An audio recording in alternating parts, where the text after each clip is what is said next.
Guys, welcome to ಸ್ಪರ್ಧಾ ವಿಜಯ Kannada YouTube channel. ಇವತ್ತಿನ ಈ ವಿಡಿಯೋ ವಿಶೇಷತೆ ಏನಂದರೆ, ಮುಂಬರುವ ಎಕ್ಸಾಮ್ಗಳಿಗೆ ಕೇಳ್ತಕ್ಕಂತಹ ಕೆಲವೊಂದಿಷ್ಟು ಇತಿಹಾಸ ಪ್ರಶ್ನೆಗಳನ್ನು ನಾನಿಲ್ಲಿ ಸವಿಸ್ತಾರವಾಗಿ ಎಕ್ಸ್ಪ್ಲೇನ್ ಮಾಡಿದ್ದೀನಿ.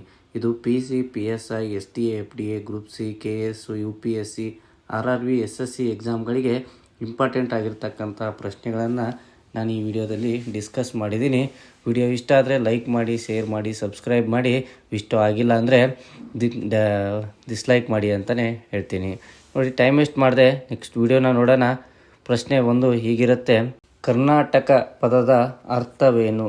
ಇದನ್ನು ಸರಿಯಾದ ಉತ್ತರ ಎತ್ತರದ ಭೂಮಿ ಅಥವಾ ಕಪ್ಪು ನಾಡು ಅಥವಾ ಎತ್ತರದ ಪ್ರದೇಶ ಅಂತ ಇದಕ್ಕೆ ಸರಿಯಾದ ಉತ್ತರ ಆಗುತ್ತೆ. ಇವುಗಳು ಬೇಸಿಕ್ ಕ್ವಶನ್ ಅನ್ನಿಸ್ಬೋದು, ವೆರಿ ಇಂಪಾರ್ಟೆಂಟ್ ಆಗಿರ್ತವೆ.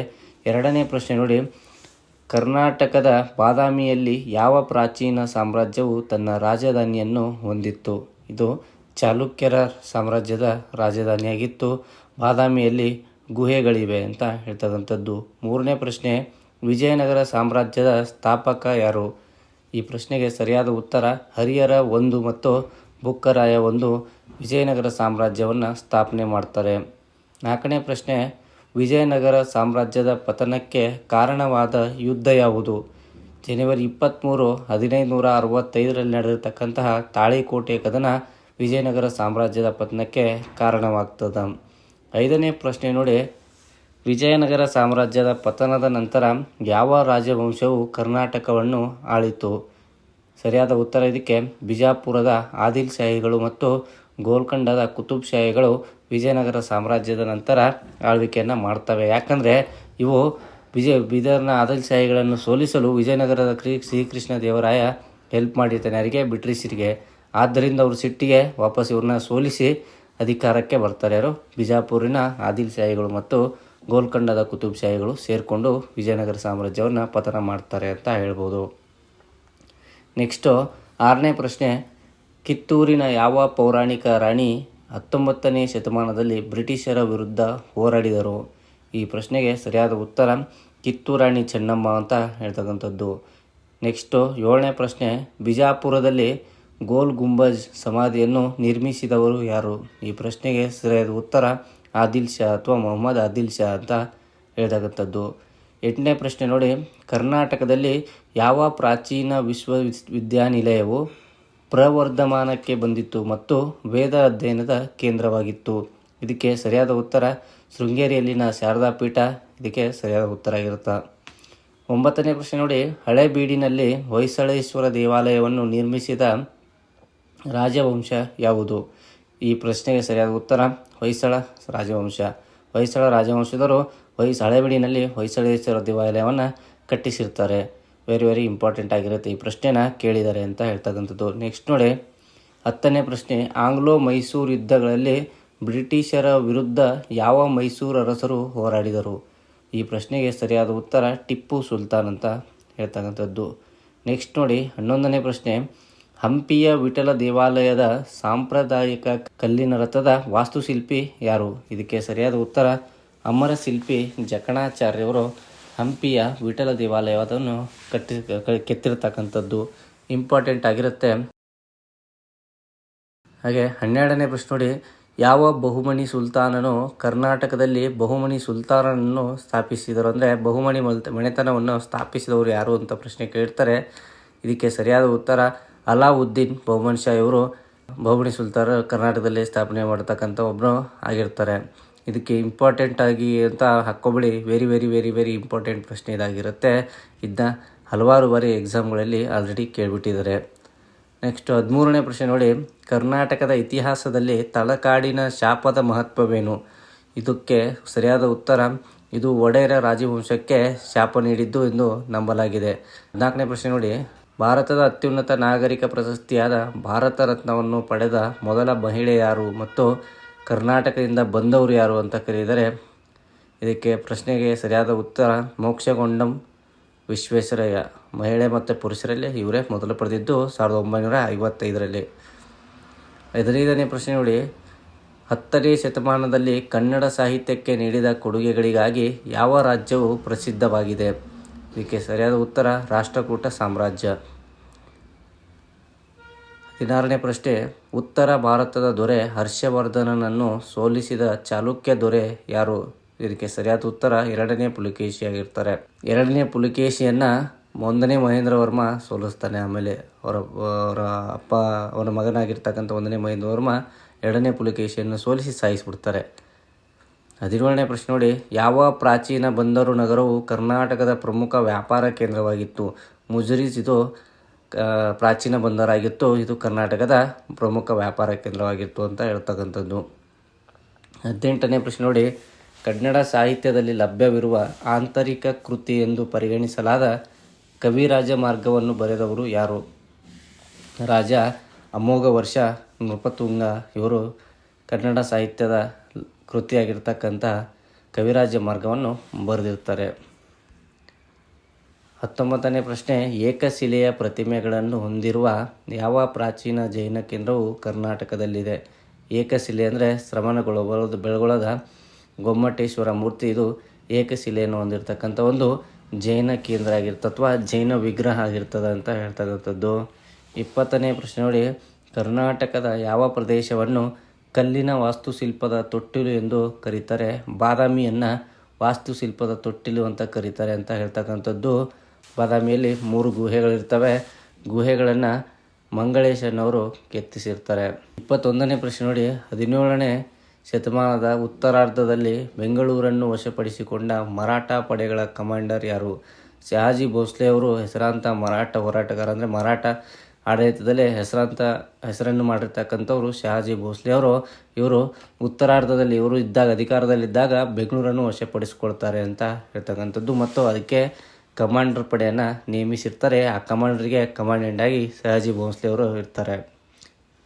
22ನೇ ಪ್ರಶ್ನೆ, ಯಾವ ಪ್ರಾಚೀನ ಶಾಸನವನ್ನು ಲಭ್ಯವಿರುವ ಮೊದಲ ಕನ್ನಡ ಶಾಸನವೆಂದು ಪರಿಗಣಿಸಲಾಗಿದೆ? ಹಲ್ಮಿಡಿ ಶಾಸನವನ್ನು ಕನ್ನಡದ ಮೊದಲ ಶಾಸನ ಅಂತ ಕರೀತಾರೆ. 23ನೇ ಪ್ರಶ್ನೆ, ವಿಜಯನಗರ ಸಾಮ್ರಾಜ್ಯದ ಯಾವ ದೊರೆ ಕಲೆ ಮತ್ತು ಸಾಹಿತ್ಯದ ಪೋಷಣೆಗೆ ಹೆಸರುವಾಸಿಯಾಗಿದ್ದಾರೆ? ಈ ಪ್ರಶ್ನೆಗೆ ಸರಿಯಾದ ಉತ್ತರ 1ನೇ ಕೃಷ್ಣದೇವರಾಯ ಅಂತ ಹೇಳ್ತಕ್ಕಂಥದ್ದು. 24ನೇ ಪ್ರಶ್ನೆ, ಚಾಲುಕ್ಯರಿಗಿಂತ ಮೊದಲು ಕರ್ನಾಟಕವನ್ನು ಆಳಿದ ರಾಜವಂಶ ಯಾವುದು? ಇದಕ್ಕೆ ಸರಿಯಾದ ಉತ್ತರ ಕದಂಬರು ಆಗಿರ್ತಾರೆ. ಚಾಲುಕ್ಯರಿಗಂದರೆ ಕರ್ನಾಟಕವನ್ನು ಆಳಿದ ಮೊದಲ ಕನ್ನಡಿಗರು ಅಂತ ಇವರು ಆಗ್ತಾರೆ. ಯಾರು? ಕದಂಬರು. ಕರ್ನಾಟಕವನ್ನು ಆಳಿದ ಮೊದಲ ಆಡಳಿತ ಮನೆತನ ಯಾವುದು ಅಂತ ಕೇಳಿದ್ರೆ ಶಾತವಾಹನರಾಗ್ತಾರೆ. ಕರ್ನಾಟಕವನ್ನು ಆಳಿದ ಮೊದಲ ಕನ್ನಡ ಮನೆತನ ಅಂದರೆ ಕದಂಬರು ಆಗ್ತಾರೆ. ಇಂಪಾರ್ಟೆಂಟ್ ಆಗಿರುತ್ತೆ. ಕ್ವಶನಲ್ಲಿ ಟ್ವಿಸ್ಟ್ ಮಾಡಿ ಕೇಳ್ತಕ್ಕಂಥದ್ದು ಜಾಸ್ತಿ ಇರ್ತದೆ.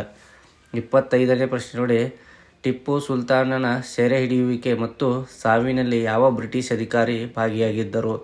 ಇದಕ್ಕೆ ನೋಡಿ, ಅವ್ರನ್ನ ಸೆರೆ ಹಿಡಿಯುವಿಕೆಯಲ್ಲಿ ಆರ್ಥರ್ ವೆಲ್ಲೆಸ್ಲಿ ಅವರು ಇರ್ತಾರೆ.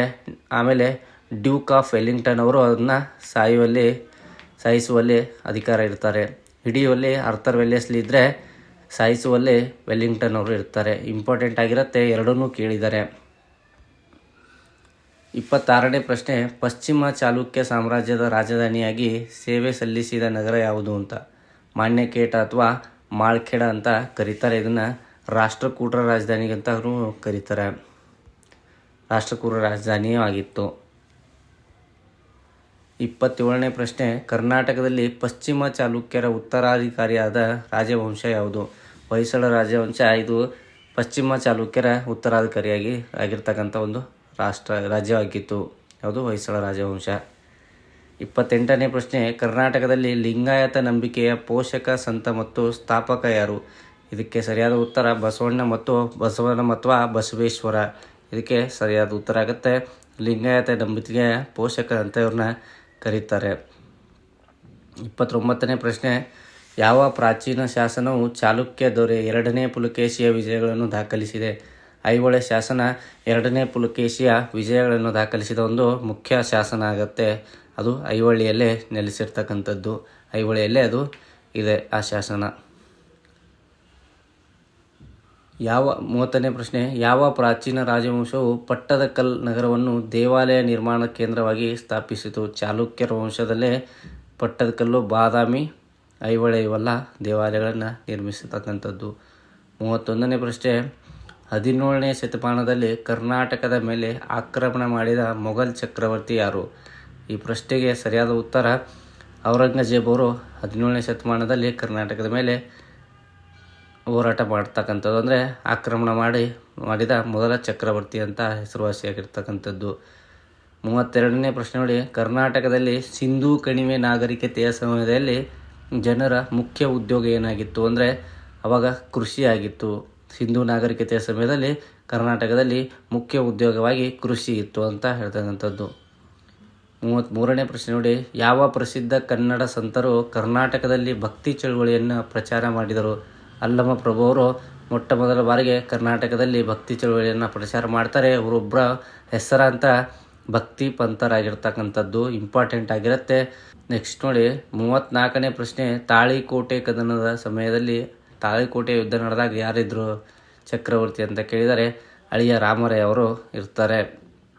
35ನೇ ಪ್ರಶ್ನೆ ನೋಡಿ, ಪ್ರಾಚೀನ ಕರ್ನಾಟಕದಲ್ಲಿ ಯಾವ ರಾಜ್ಯವು ತನ್ನ ನೌಕಾಶಕ್ತಿಗೆ ಹೆಸರುವಾಸಿಯಾಗಿದೆ?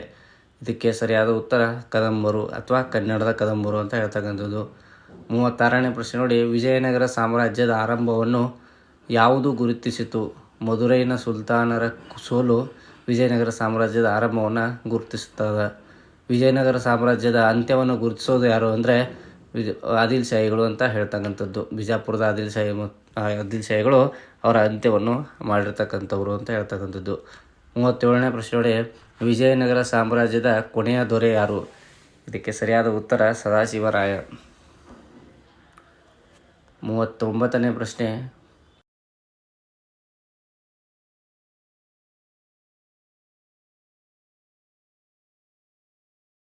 ಕರ್ನಾಟಕದ ಮೇಲೆ ಬ್ರಿಟಿಷ್ ಆಳ್ವಿಕೆಯ ಪ್ರಮುಖ ಪ್ರಭಾವ ಏನು ಅಂತ ಆಗಿರ್ತದೆ. ಇದಕ್ಕೆ ಸರಿಯಾದ ಉತ್ತರ ರೈಲ್ವೆ ಮತ್ತು ಆಧುನಿಕ ಶಿಕ್ಷಣದ ಪರಿಚಯ ಮಾಡಿದ್ದು ಕರ್ನಾಟಕದ ಮೇಲೆ ಬ್ರಿಟಿಷರ ಆಳ್ವಿಕೆಯ ಮೊದಲ ಪ್ರಭಾವ ಆಗಿರ್ತಕ್ಕಂಥದ್ದು. 40ನೇ ಪ್ರಶ್ನೆ ನೋಡಿ, ಕರ್ನಾಟಕದಲ್ಲಿ ವ್ಯಾಪಾರ ಮತ್ತು ವಾಣಿಜ್ಯಕ್ಕೆ ನೀಡಿದ ಕೊಡುಗೆಗಳಿಗೆ ಯಾವ ಪ್ರಾಚೀನ ಸಾಮ್ರಾಜ್ಯವು ಹೆಸರುವಾಸಿಯಾಗಿದೆ? ಇದಕ್ಕೆ ಸರಿಯಾದ ಉತ್ತರ ಚೋಳರು ಆಗಿರ್ತದೆ. ವಿಡಿಯೋ ಇಷ್ಟ ಆದರೆ ಶೇರ್ ಮಾಡಿ, ಮಿಸ್ ಮಾಡದೆ ಎಲ್ರಿಗೂ ಶೇರ್ ಮಾಡ್ಕೊಳ್ಳಿ. ನಿಮ್ಮ ಫ್ರೆಂಡ್ಸ್ಗೆ, ನಿಮ್ಮ ಕೊಲೀಗ್ಸ್ಗೆ, ನಿಮ್ಮ ಫ್ಯಾಮಿಲಿ ಮೆಂಬರ್ಸ್ಗೆ. ವಿಡಿಯೋ ಇಷ್ಟ ಆಗಿಲ್ಲ ಅಂದರೆ ಶೇರ್ ಮಾಡೋಕ್ಕೆ ಹೋಗಬೇಡಿ. ಶೇರ್ ಮಾಡೋಕ್ಕೆ ಹೋಗಬೇಡಿ. ವಿಡಿಯೋ ಇಷ್ಟ ಆದರೆ ಲೈಕ್ ಮಾಡಿ, ಶೇರ್ ಮಾಡಿ, ಸಬ್ಸ್ಕ್ರೈಬ್ ಮಾಡಿ. ಮಿಸ್ ಮಾಡದೆ ಬೆಲ್ ಬಟನನ್ನು ಒತ್ಕೊಳ್ಳಿ. ನಾನು ಮಾಡ್ತಕ್ಕಂಥ ಎಲ್ಲ ವಿಡಿಯೋನೂ ನಿಮಗೆ ನೋಟಿಫೈ ಆಗುತ್ತೆ. ಹಾಗೆ ಈ ನನ್ನ ಸ್ಪರ್ಧಾ ವಿಜಯ ಕನ್ನಡ ಯೂಟ್ಯೂಬ್ ಚಾನಲನ್ನು ಎಲ್ಲರೂ ಸಬ್ಸ್ಕ್ರೈಬ್ ಮಾಡ್ಕೋತೀರಾ ಅಂದ್ಕೊಂಡು ಈ ವಿಡಿಯೋನ ಇಲ್ಲಿಗೆ ಮುಗಿಸ್ತೇನೆ.